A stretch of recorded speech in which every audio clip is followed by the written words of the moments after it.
Football Tribe UG channel. Robert Kesakos is your usual suspect once again.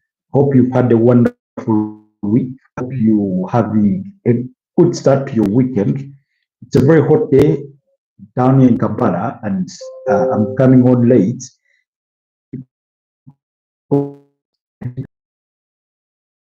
Nights and yeah, to try and piece this together. So I'll try or endeavor to keep it brief, given that given all the things that have transpired.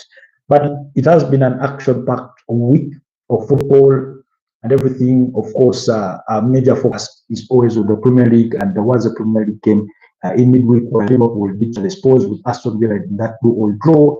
And then, of course, the UEFA Champions League, which all Manchester City being knocked out by the record holders in Real Madrid, and all the other teams that were knocked out at that playoff stage to confirm the final 8 teams that do go to the knockout stage. To the round of 16.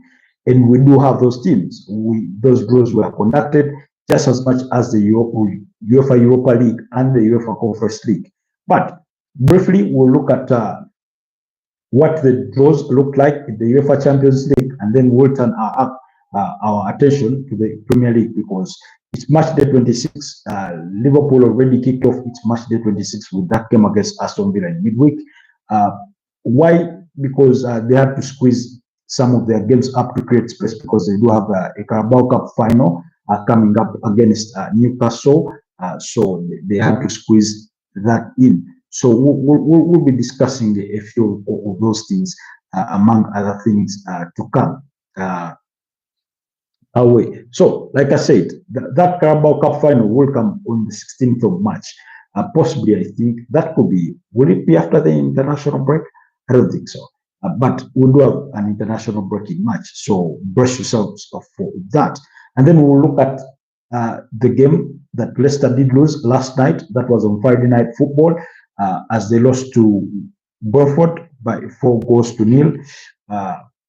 We'll look at Leicester City's prospects in regards to what that means for the rest of the season. They've lost, I think, 6 consecutive games at home without scoring a goal. I think they've become the first team to do that. Quite terrible, because the result in itself does not tell the full story of the game. Leicester City did have chances, they were just not as clinical. But like I said, let's kick things off with the UEFA Champions League. Because I'm sure most of you know already what your teams are pitted up against, but for purposes of reminding those that do not know what those draws did yield, here is the run of things. Club Brugge of Braga will be up against Aston Villa, while Real Madrid did book a date with their arch rivals in Atletico Madrid. So we do have a Madrid derby in the UEFA Champions League at the round of 16. Now, I'm not sure when the last 2 sides met in the UEFA Champions League, but for those of you that care to remember, Real Madrid were involved in the 2014 final with Atletico Madrid. Real Madrid went on to win that one, and we did have a do-over for that. And then Real Madrid came out on top. So if one last time that the 2 sides will be meeting the UEFA Champions League, the question will be is who will come out on top at the end of the day. So, okay, you'll give me your predictions on who you think will advance all the 2 sides. Maybe I'll care to give you mine as we go through some of these fixtures or these draws. With Club Brugge against Aston Villa has been that hard, a hard side to predict in recent times. They did kick-start their UEFA Champions League journey quite spectacularly well.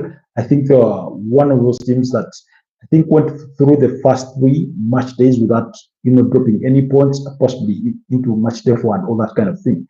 But as the season wore on, you could see it weighed on their shoulders. And when you look back in the Premier League, they've been drawing so many games and failing to win. So that one is a bit of a hard one to call, but I don't know. I get the feeling that Club Brugge may make this one.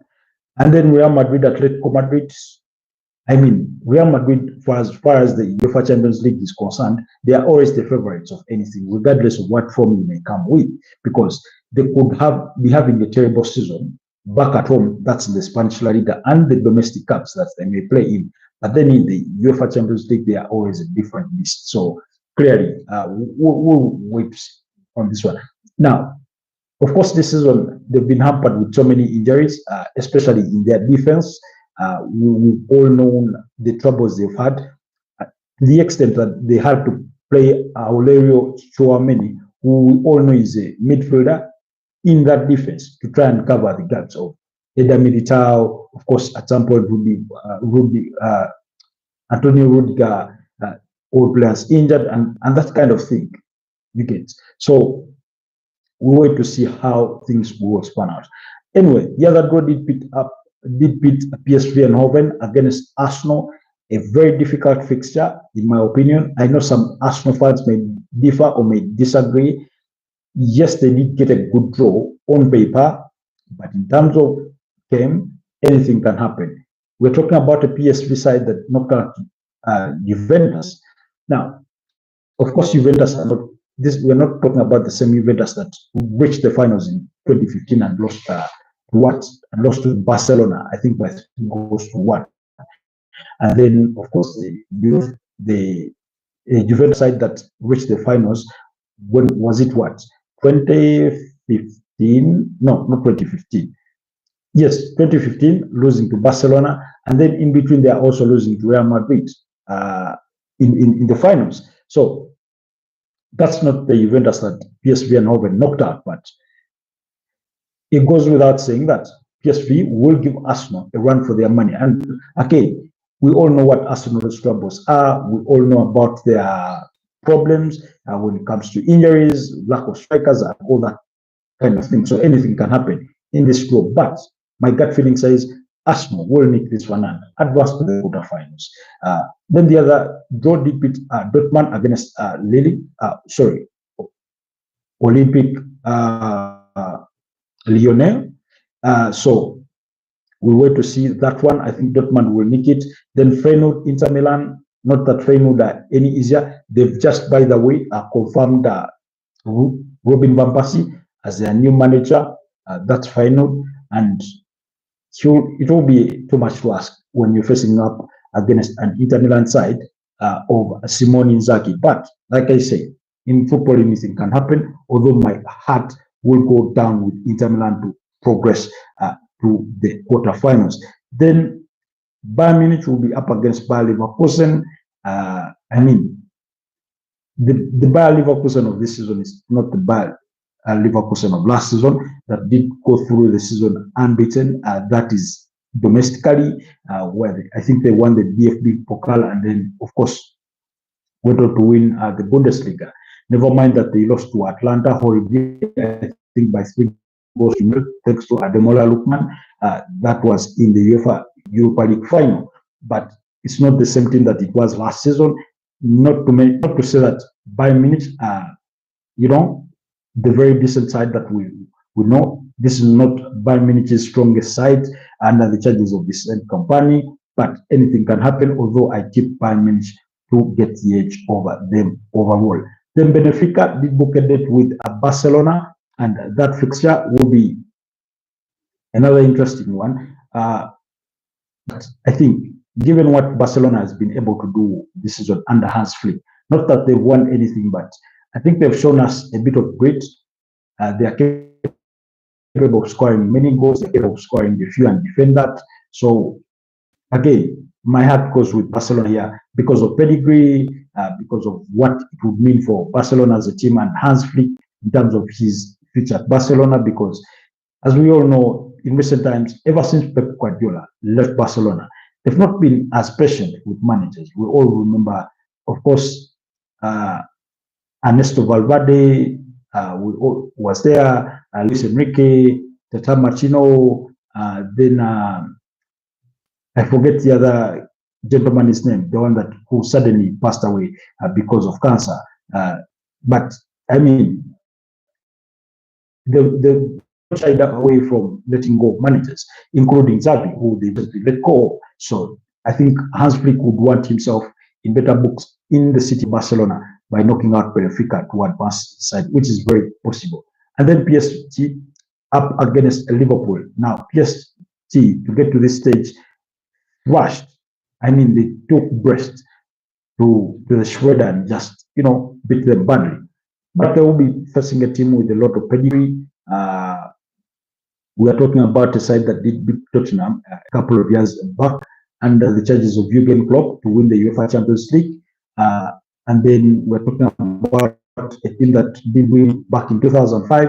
We're talking about a team that did lose to AC Milan in the 2007, UEFA Champions League final. We're talking about a team that lost to Real Madrid on 2 occasions, one in 2018, again in the finals, and that kind of thing, and very recently. So Liverpool is a team with pedigree as far as the UEFA Champions League is concerned.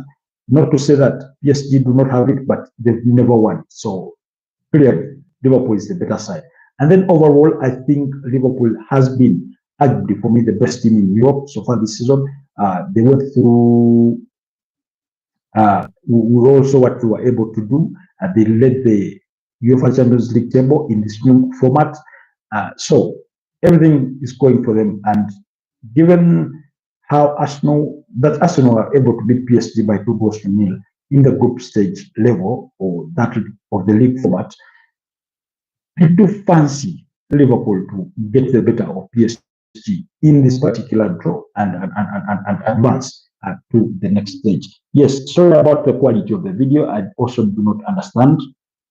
I don't really understand what's happening, but I hope we can improve our picture.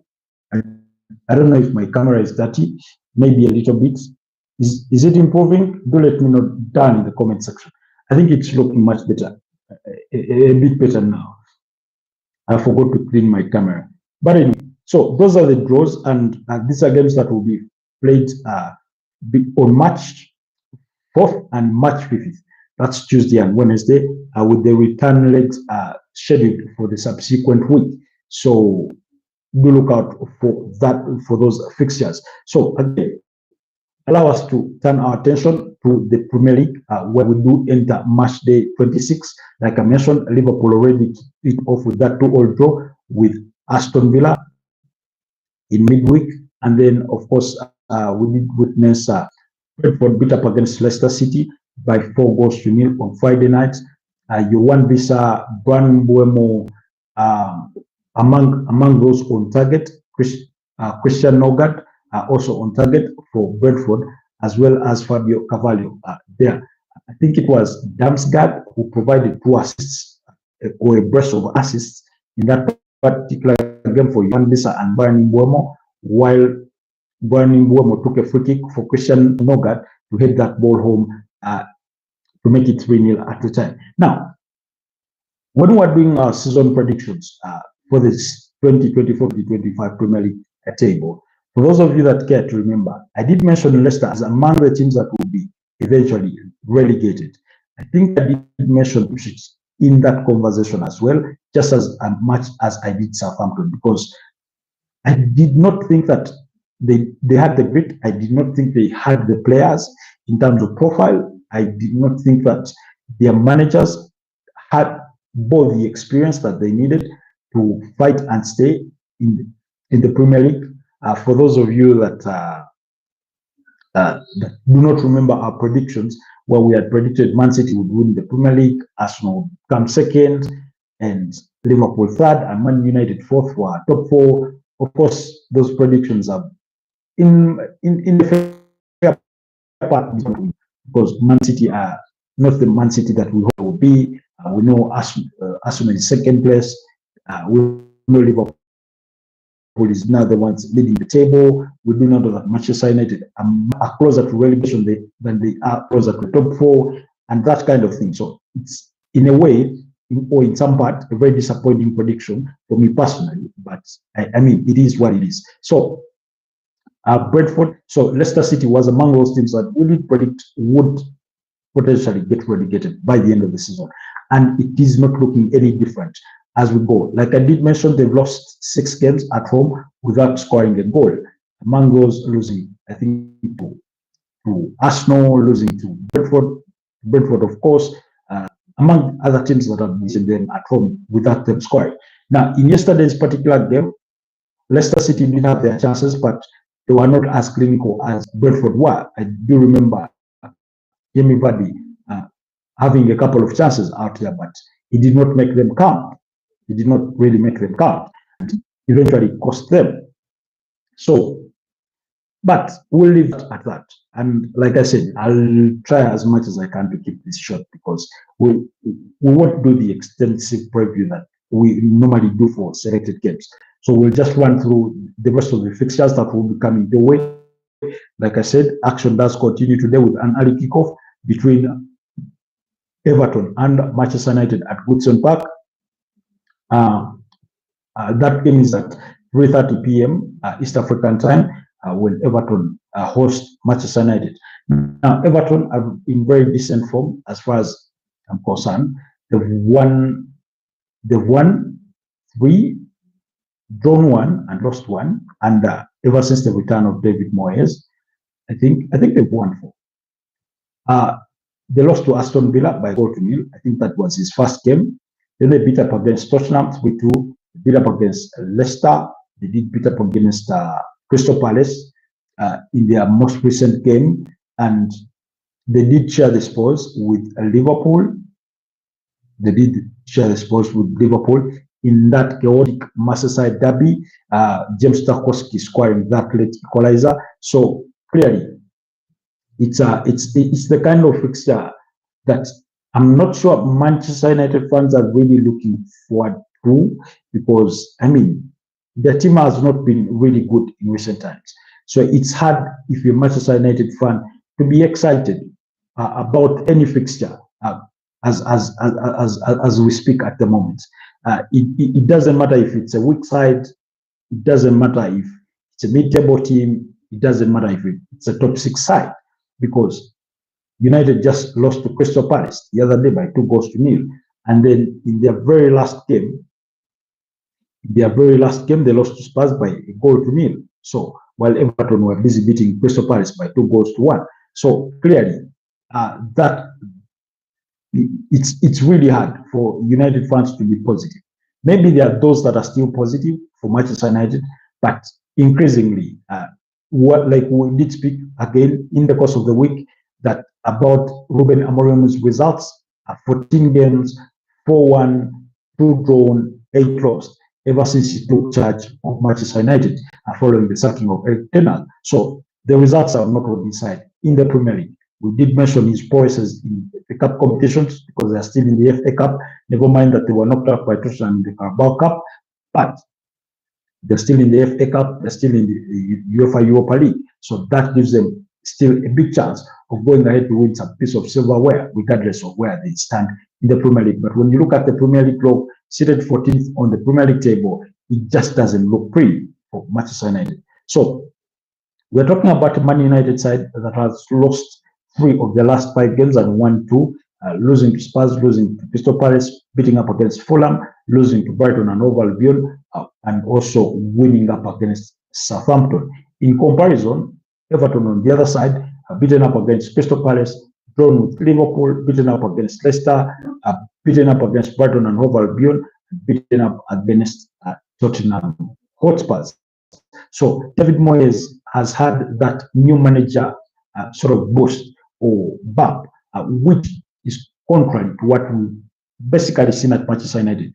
Usually we do expect that when a new manager comes in, there's a spark of good results when they breathe some fresh air into the team, different motivations, maybe sometimes different structure of playing and that kind of thing. However, we've not seen that at Manchester United, just as much as we've lacked it at Leicester City when Ruud van Nistelrooy took over following the sacking of Steve Cooper. It begs the question of whether Leicester City were right in appointing Ruud van Nistelrooy, but the interim spell that he had at Manchester United, I did think did sell them on his potential, but it hasn't worked out really so far, and we wouldn't be surprised if they chose to let go of Ruud van Nistelrooy even before the end of the season. So That's in comparison. So from Man United, of course, we do know they're not just about to let go of Ruben Amorim, but we can never say never. Anything is possible in football. I do not think they eventually will, but results are not looking pretty. We did discuss why I think he needs to sort of change system, use the players he has currently to have his team finish in a good place, and then take care of everything else in the summer. With 14 games just in the Premier League, and I think 21 games in all competitions where he's won 9, lost 9, and drawn 3. I think that's enough sample size for you to know, okay, players ABCD are not in my plans, or they do not suit my system. But at the moment, this is what I need to do to get the points on board to save the team. One, United is reputation. Two, there's a financial cost to it.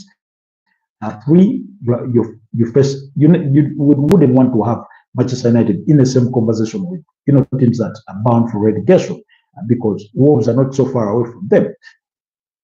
So clearly, if you're Man United fan, that is what you would require of your manager.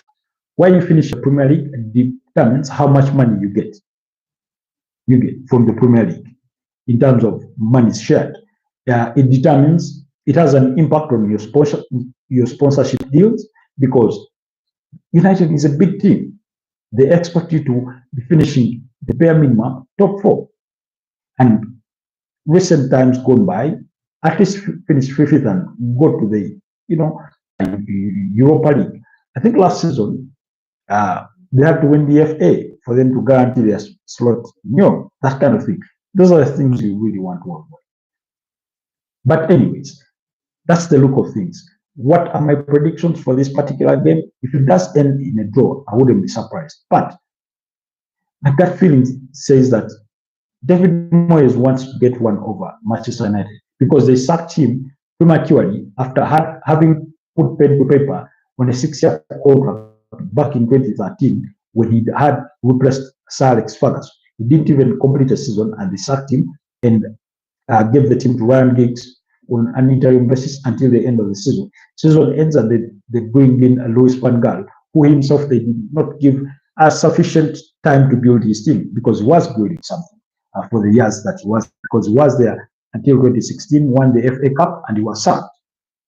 And then they brought, of course, they brought in Jose Mourinho, who was eventually sacked as well, who have struggled to beat Man United over the years to, get one. For those of you that care to remember, in the 4 wins Ruben Amorim has in the Premier League ever since joining it, the most impressive of them is Manchester United beating up against Everton by 4-0. At the time, Everton were under the charges of Sean Dyche, for those of you that still remember. So, precisely what I'm saying is that it's a different Everton. Players are the same, different manager. I think with 14 games played, teams have studied the kind of football that Ruben Amorim is trying to play.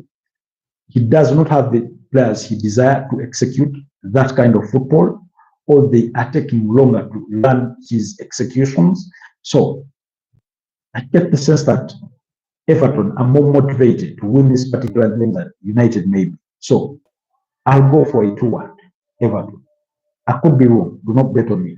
But there's no harm. But that's my prediction as far as a particular match is concerned. Anyway, to run you, we'll proceed with the other fixtures. At 6 p.m. East African time, Arsenal will entertain West Ham United at the Emirates Stadium in a London derby, while Bournemouth will be at home against Wolverhampton Wanderers.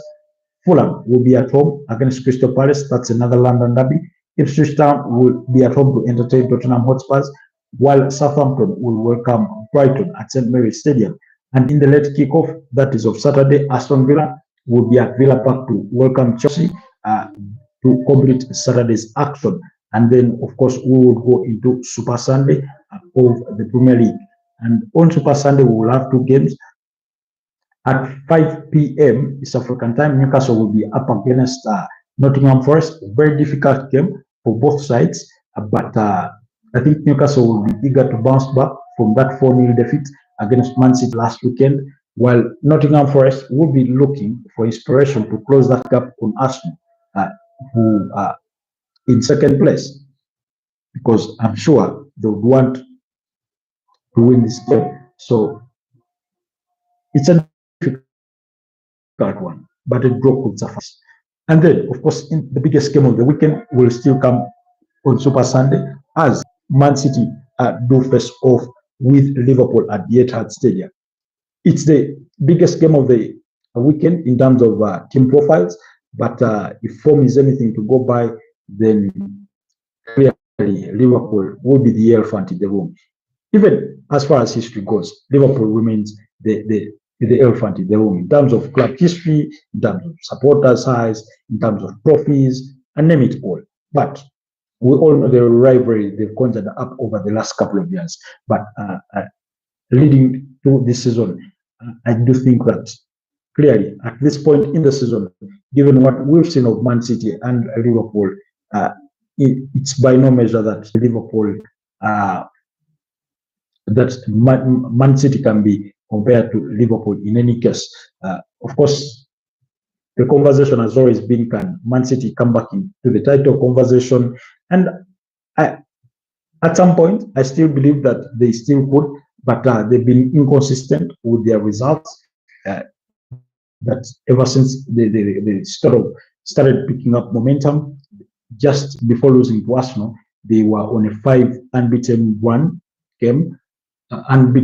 of 5 Premier League games, having drawn 1 and won 4 in that spell. The draw coming up against Brentford in a 2-2 draw, I think, while they had beaten up against teams like West Ham, Leicester City, Ipswich Town, and that kind of thing. And then, of course, they went on and lost to Arsenal, beat Newcastle.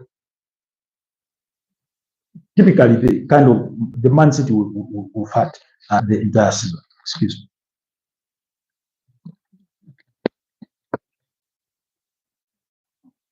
So, again, in preview, Arsenal versus West Ham. What are your expectations?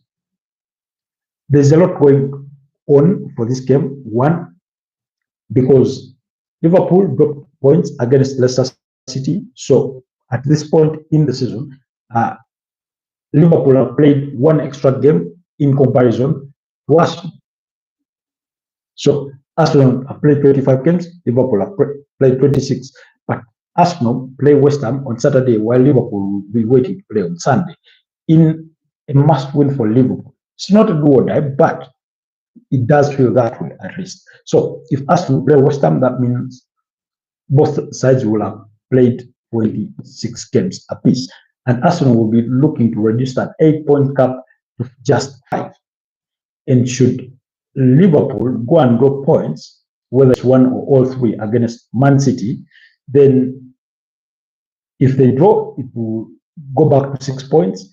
If they lose, it will stay at 5 points when Arsenal have a game in hand. So clearly, there will be everything to play for Liverpool, just as much as there is everything to play for Arsenal when they face off with Graham Potter's West Ham today. As far as this fixture is concerned, we all know about Arsenal's injury problems, but we also know that West Ham have been anything but consistent this season as far as the Premier League is concerned. By this stage of the season, last year, Liverpool were leading the table under the charges of Jurgen Klopp, and I wanted to read you these facts. Liverpool had played 26 games, they had 60 points. Now they played 26 games, and they are 61 points. So that means a point extra. Arsenal were second at that time. Sorry, Arsenal the table currently with 53 points. That's an 8-point gap. While last season, in comparison, Man City was second with 56 points in second place, having played 25 games. Remember, Arsenal have also played 25 games. So the point gap was 4 last season. While this time on, it's 8 points. the second place team having a game in hand. And then Arsenal were third last season with 55 points, having played 25 games. Arsenal this time around have 53 points in 25 games, meaning their points have reduced by 2 points from the same stage last season in comparison to this particular season. Last season, after 25 games, they had 55 points. After 25 games this season, they have 53 points.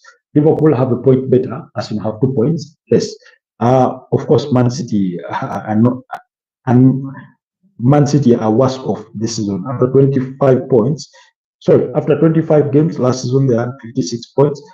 This season, they have 44 points after 25 games. That's a drop of 12 points. So clearly, there's a big disparity there. We can clearly see that their performance has really dropped. And in the course of this week, we'll be discussing all the players that have been enlisted to be set to leave Manchester City in the summer, as Pep Guardiola did acknowledge that they have to look themselves in the mirror and say, all these players, most of these players are not capable of playing every 2 days, every 3 days. That's playing 3 games in a week, or at least 3 games in a week and a half, and that kind of thing. So he does feel that most of the players are not up to standard at the moment. So there may be another clearance sale at the Etihad Stadium come the summer. So we'll be waiting to see how that transpires. So in third place, this season, it's Nottingham Forest with 47 points, while Arsenal were the ones third last season. Aston Villa were fourth with 49 points last season after 25 games. This season, it's Man City, like we've discussed. But anyways, Arsenal West Ham, it's a London derby.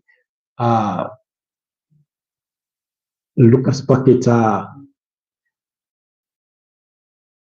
Thomas Sheikh, Mohamed Kudus. For those of you that remember, West Ham did beat Arsenal by 3-1 in the Carabao Cup last season. They also, I think, beat them in the Premier League by 2-0, but lost the reverse fixture, Telibri, I think by 6-0. Declan Rice scoring, I think, the 50th goal in that particular game. Bukayo Saka was on target with the brace. I think Kai Havertz was also on target. So, Arsenal have no room for complacency. I think they have 15 games unbeaten at this stage in the season. So far, they've gone 15 games unbeaten, and they would want to keep that momentum. How do you keep that momentum? Beat up against West Ham United. While they do have the very decent players, including 2 former Arsenal players, in Lucas Fabianski and Konstantinos Mavropanos, that great defender, I do think that while Arsenal are strikerless, they pretty much don't have a striker, will conjure out something and beat up against West Ham because of what it means on that Premier League table. West Ham was a huge test last weekend without a striker. Mikel Merino came off the bench to score that brace in a game that Ethan Nwaneri was voted man of the match. That 17-year-old industrious of a midfielder, cup winger. So I get the feeling that Mikel Arteta would want to win this one. Whether agree decently, whichever the case. And I'll go with a sort of 1-0 or 2-0 for us.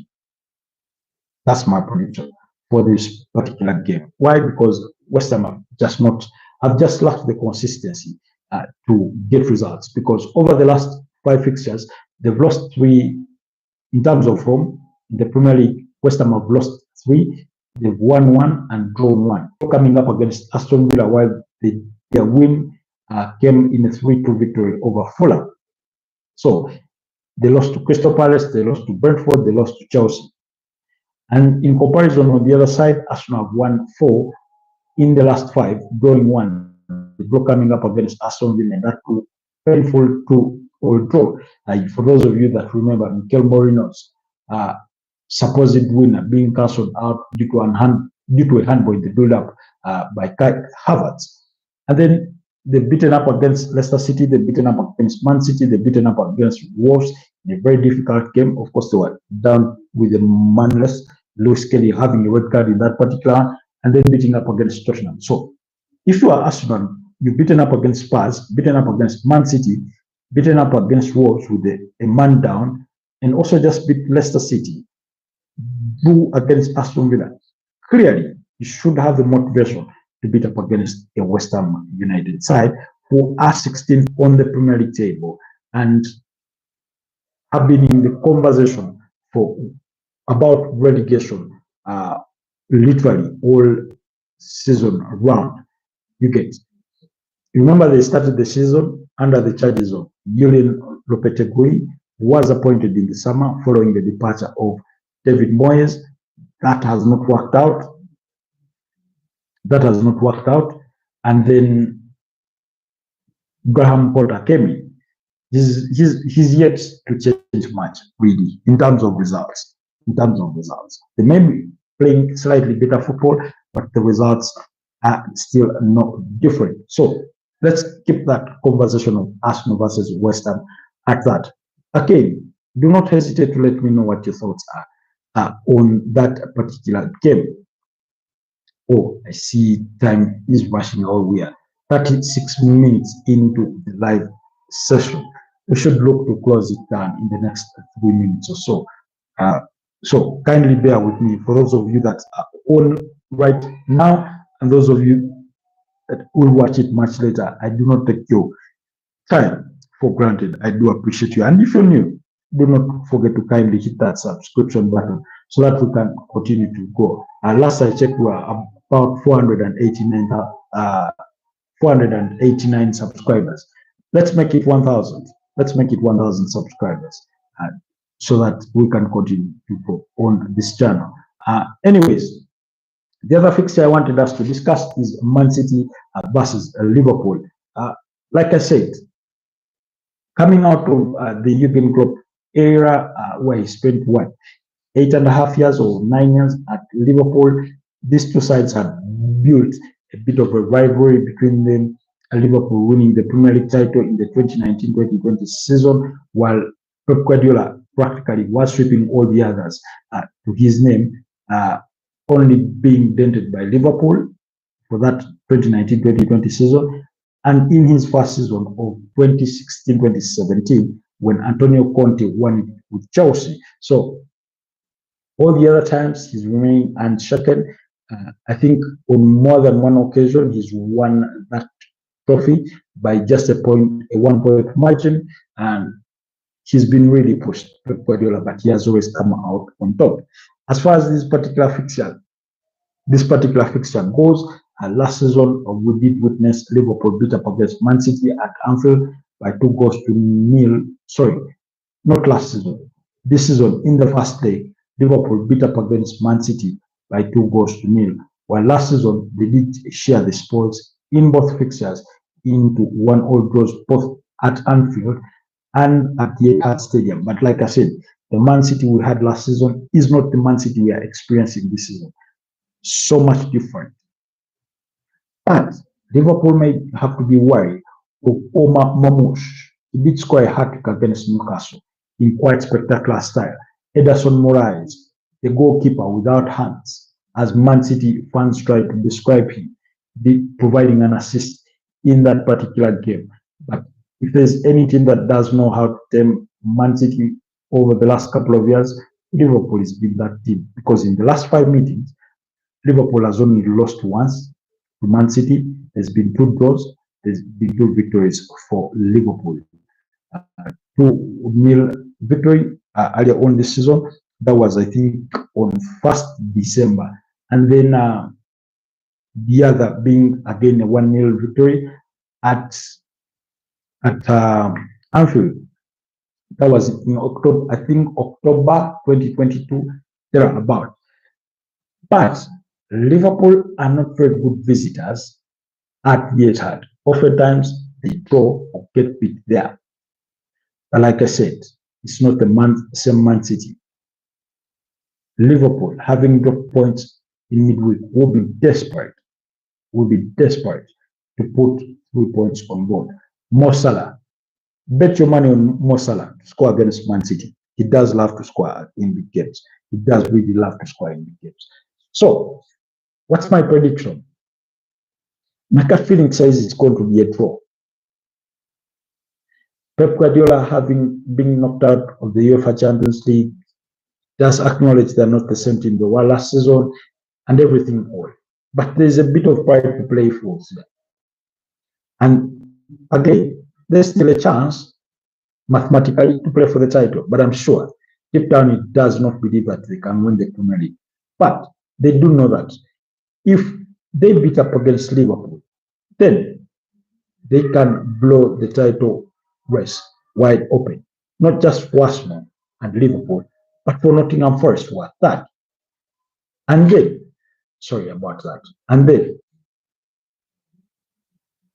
then further open up those mathematical chances that we're talking about. So, Liverpool, Man City, very difficult fixture. I've briefed you how the last 5 meetings between the two sides have sort of proved to be. Liverpool winning twice, but those at Anfield drawing twice and losing to Man City once. The loss was a 4-1 loss at the Etihad Stadium. I do not expect Liverpool to go and lose 4-1. I don't expect that. Neither do I expect Man City to go and beat against Liverpool by 4-0 like they did against Newcastle last weekend. But I also don't expect Man City to get beat. Not really. Not really. Anyways, as far as their form guide is concerned, in the last 5 games, Liverpool have won 3, drawn 2. The draws coming up against Aston Villa and the other against Everton. They did beat up against Wolves in enough ending game. 2-1. They did beat up against Bournemouth 2-0. They did beat up against Ipswich by 4 goals to 1. Man City on the other side, they've lost 1, 1-3 and drawn 1. So their form is not that bad either. Beat Newcastle 4-0, lost to Arsenal by 5-1, beat Chelsea by 3-1, beat Ipswich by 6-0, and drew with Brentford by 2-2. My prediction is a draw, a 1-1 draw. That's what I'm going with. It could be 2-2. But Man City has been a disappointing team this year.